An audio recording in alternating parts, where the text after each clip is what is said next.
सुप्रभातम प्रिय विद्यार्थियों, आज हम हितोपदेश में 198 श्लोक से अध्ययन करेंगे। श्लोक है, दान उपभोगहीनेन धनेन धनिनो यदि भवाम किम न तेनेव धनेन धनिनो वयम्। अन्वय, यदि दान उपभोगहीनेन धनेन धनिन भवन्ति तदा तेन एव धनेन वयम् किम धनिन न भवामः। हिंदी, यदि दान और उपभोग से शून्य धन से ही लोग धनी कहलाते हैं तो उसी धन से हम भी धनी क्यों न कहावें। ये तो है, क्योंकि धनेन किम यो न ददाति न अस्मते बलेन किम यश्च पुनः बाधते श्रुतेन किम यो न च धर्म आचरेत् किमात्मना यो न जितेन्द्रियो भवेत्।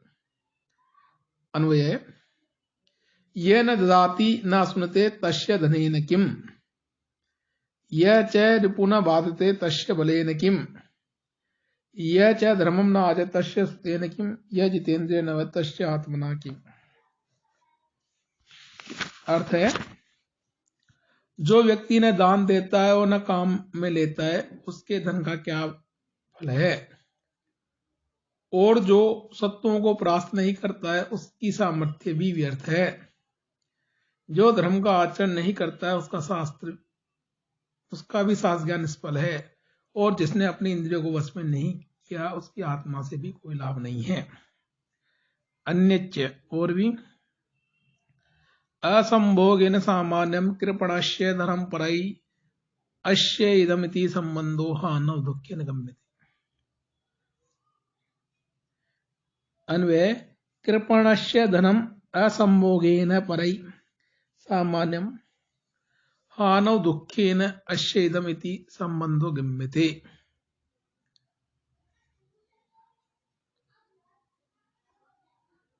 कंजूस का धन उसके द्वारा उपभोग में न ला जाने के कारण दूसरों के धन के समान है, अर्थात उसके और दूसरे के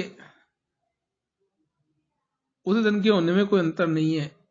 हानि होने पर होने वाला दुख से ही इसका यह धन है, यह संबंध ज्ञात होता है। अर्थात जब उससे दुखी होता है तब लोगों को पता चलता है कि यह धन तो उसका था।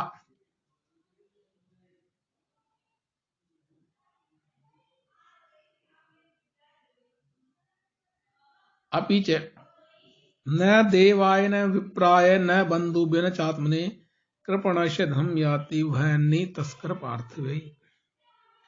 अन्वय, कृपणस्य धनम देवाय न विप्राय न बंधुभ्य न आत्मने च न याति अपितु वहन्नि तस्कर पार्थिव ईयते।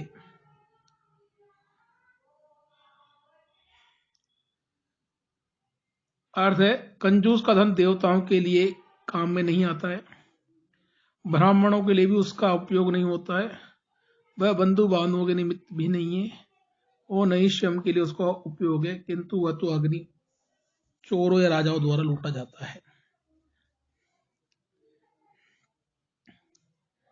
तथा चोक्तम,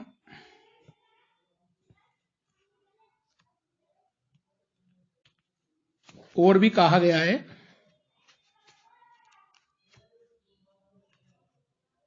दानम प्रिय वाक्य संहितम ज्ञानम अगर्वम क्षमान्वितम सूर्यम त्याग सहितम च वित्तम दुर्लभम एतच्च चतुर्भद्रम। प्रिय वाक् सहितम दानम अगर्वम ज्ञानम क्षमान्वितम सूर्यम त्याग सहितम च वित्तम एतच्च चतुर्भद्रम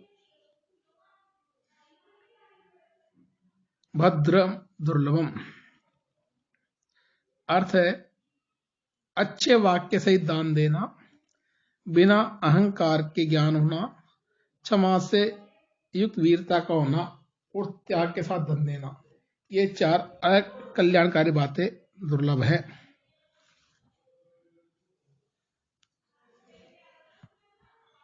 उक्तम च, और कहा है, कर्तव्य संचयो नित्यम कर्तव्यो नाति संचये पश्य संचयशीलोऽसौ धनुषा जम्बुकोऽथ। हमेशा अन्वय नित्य संचय कर्तव्यम, अति संचय न कर्तव्यम। पश्य संचयशील असौ जम्बुक धनुषात है। हमेशा संग्रह करना चाहिए किंतु अधिक संग्रह नहीं करना चाहिए। देखो संग्रह करने के स्वभाव वाला ये सिया धनुष से मारा गया। तौ आहतु कथम एतत् मंत्र कथयति। दोनों ने कहा यह कैसे मंत्र कहता है। अब लोभी जम्बुक की कथा प्रारंभ होती है। आसित कल्याण कटक वास्तव्यो भैरवो नाम व्याध है। स च एकदा मांसलुब्धो धनुरादाय मृगम अन्विष्यन् विंध्या अट्पिम मध्यम गतः। तत्र तेन मृग एको व्यापादितः। ततो मृगमादाय गच्छता तेन घोराकृति सूक्रो दृष्टा। तथा तेन मृगम भूमौ निधाय सूकरसरेण हतः। सूकरेणापि आगत्य प्रलय घन घोर गर्जनम कुर्वाणः स व्याधौ मुसलदेशे हतः छिन्न द्रुमम् इव पपात तथा चोक्तम्।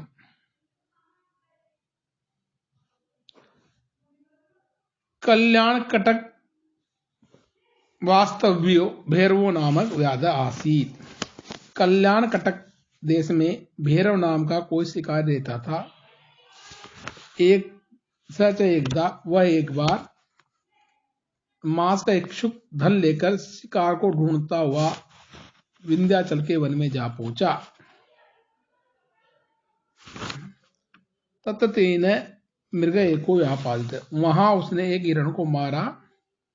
फिर हिरण को लेकर जाते हुए उसने एक भयंकर आकार वाले सुअर को देखा। इसके बाद उसने हिरण को भूमि पर रखकर सुअर को बाण मारा।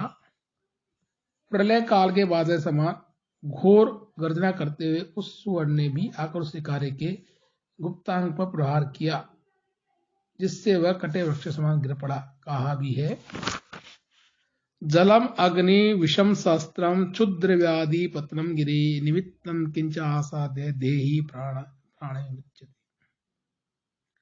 अन्वय है जल अग्नि विषम शस्त्रम क्षुद्र व्याधि गिरे पतनम किंचित निमित्तम आसाद्य देहि प्राण विमुच्यते। जल, अग्नि, विष, शस्त्र, क्षुधा, रोग, पर्वत से गिरना आदि किसी भी निमित्त से जीवधारी प्राणों से अलग हो जाता है।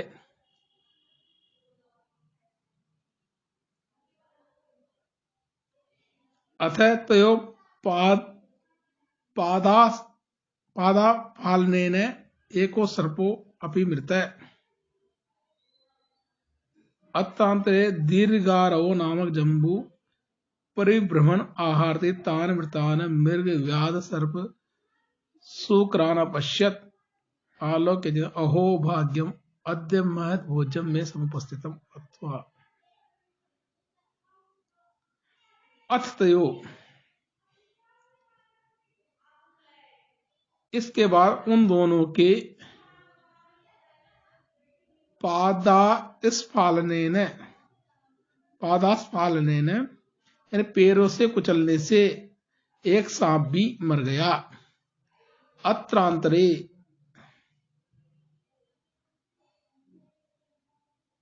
इसी बीच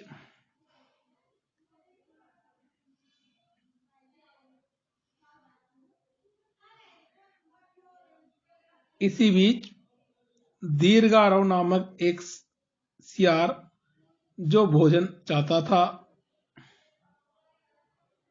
उन मरे हुए हिरण शिकारी सांप और सुअर को देखा। आलोक्य अचिंत्य देखकर सोचा अहो भाग्यम, आहा भाग्य आद्य महत भोजन में समझते, आज मुझे बड़ा भोजन मिल गया। अथवा अचिंतितानि दुखानि यथैवा यान्ति देहिनां सुखानि तथा मन्ये देवम् अत्र अतिरिच्यते। अन्वे यथा देहिनाम् अचिंतितानि दुखानि आयन्ति तथा एव सुखानि अपि मन्ये अत्र देवम् अतिरिच्यते। जिस प्रकार प्राणियों को अकस्मात दुख प्राप्त होते हैं उसी प्रकार सुख भी मिलते हैं। मेरा अनुमान है कि इस सुख और दुख के आने में भाग्य ही प्रधान है। बहुतु ऐसा मास्त्रम समिधकम भोजन में भविष्यति। बहुत अच्छा है, ठीक है। ऐसा इनके मास के द्वारा मासत्रयम 3 महीनों से अधिक मेरा भोजन होगा। मासम एकम नरो याति 2 मासों मेरे शुक्रो अहि एकम दिनम याति अद्य भक्षो धर्म। अन्वय नर एकम मासम याति मृग शुक्रो 2 मासो अहि एकम दिनम याति अद्य धर्म गुणम भक्ष्य। मनुष्य का मांस 1 महीने तक चलेगा। हिरण और सुअर 2 मास तक पर्याप्त होंगे। सांप का मांस 1 दिन तक भोजन बनेगा। और आज तो धनुष की प्रत्यंचाई खा लेनी चाहिए। तथा प्रथम बुभुक्षायाम इदम निस्वादु कोदंड लग्नम स्नायु बंधनम खादामि इत्युक्त तथा करो तथा छिन्ने स्नायु बंदे द्रुतम उत्पतितेन धनुषा हृदि निर्विण्ण स दीर्घराव पंचतत्वम गत अतो हम ब्रह्मी कर्तव्य संचो नित्यम इत्यादि। इसके बाद प्रथम बुभुक्षाया इदम, प्रथम सुधा में यह है स्वाधीन धनुष में बंधी तांत की रस्सी का मैं भक्षण कर लूं। ऐसा कहकर उस सियार ने वैसा किया। फिर उस तांत के बंधन के टूटने पर वेग से उड़ा हुआ धनुष सियार के हृदय में लगा और दीर्घायु मर गया। इसलिए मैं कहता हूं कि सदा संचय करना चाहिए। और भी यद ददाति यद स्नाति तथैव धनिनो धनम अन्ये मृतस्य गीडन्ति दारै अभिधनैः। जो धन देता है वह खाता है, वही धनवान का धन है। धनी के मरने पर दूसरे लोग उसकी स्त्री और धन से खेलते हैं, अर्थात आनंद मनाते हैं। किंच यद ददाति विशिष्टेभ्यो यच्चास्नासि दिने दिने तथैव वित्तम अहम मन्ये शेषम कश्यापि रक्षसि। अन्वय यत् विशिष्टेभ्य ददाति यच्च दिने दिने स्नाति अहम तत् वित्तम ते मन्ये शेषम तम कश्यापि रक्षसि। जो विशिष्ट व्यक्तियों को देते हो, जो प्रतिदिन अपने उपयोग में लाते हो, मैं उसी धन को तुम्हारा समझता हूं। अन्यथा से धन को तुम किसी और के लिए बचाते हो। या तो किम इदानीम अतिक्रांतो उपवर्णनेन यत न प्राप्यम अभिवांछन्ति नष्टम नेक्षन्ति सोचितुम आपास्वपि न मुह्यन्ति नरा पंडित बुद्धे। अन्वय पंडित बुद्धे नरा अप्राप्यम न अभिवांछन्ति नष्टम सोचितुम न इच्छन्ति आपस्वपि न मुह्यन्ति।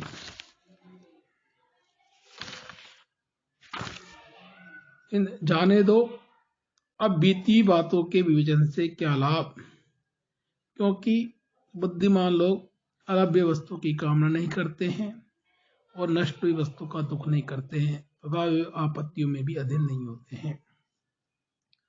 तत्सके सर्वदा त्वया स उत्साहनेन भवितव्यम यत शास्त्राणि अधीत्यापि भवन्ति मूर्खा यस्तु क्रियावान पुरुषस्य विद्वान् सुचिन्तित तम चोषधम आतुराणम न नाम मात्रेण करोति। शास्त्राणि अधीत्यपि मूर्खा भवन्ति, यह पुरुषः क्रियावान् स विद्वान्, आतुराणां सुचिन्तितम् औषधं नाम मात्रेण अगरोघम न करोति।